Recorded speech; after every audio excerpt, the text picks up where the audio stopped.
Hi, this is Jim Blasingame, the Small Business Advocate. And if you'll give me 3 minutes of your time, I'll help you have the maximum opportunity to be successful in your small business. Now let's talk about business principles when you're considering buying a business. To continue my series on buying a business, here are a few points when considering this ownership option. And I want to thank Russell Brown's book, Laws of the Business Buying and Selling Jungle, for the inspiration. First, buyer beware of yourself. In the securities industry, full disclosure is the coin of the realm. But in the marketplace, caveat emptor, let the buyer beware, is the fair warning standard.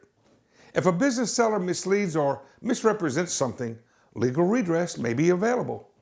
But business purchases that don't work out are born more from inept buyers than from seller malfeasance. Next principle. So what's a business worth?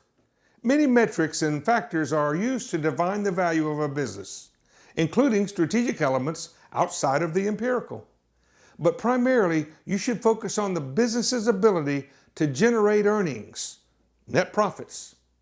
With the exception of strategic factors, if the prospective business isn't creating acceptable earnings and you don't know how to change that, do not buy the business. Next principle, disregard unreported cash. If a prospective seller tells you about unreported business income in order to justify the asking price, that's at least strike two against continuing to pursue this seller. Do you really want to buy a business from someone who admits to breaking the law and then tries to trade on it? Next, match questions to the process. Ask a seller too early about something you'll discover during the due diligence process, and you're likely to get hyperbole or a lie.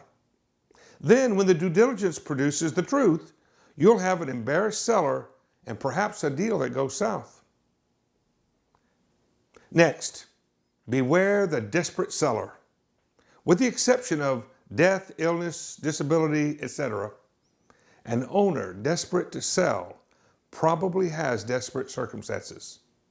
Sometimes this converts into a buying opportunity, but often it manifests in a sale price that cannot be justified by the performance of the company.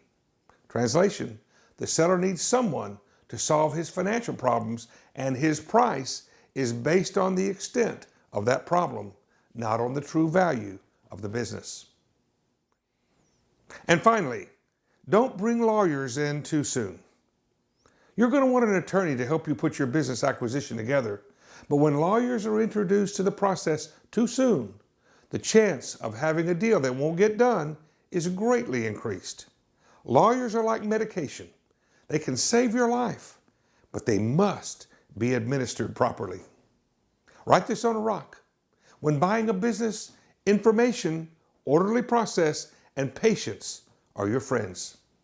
This is Jim Blasingame. I'll see you on the radio or on the internet at smallbusinessadvocate.com.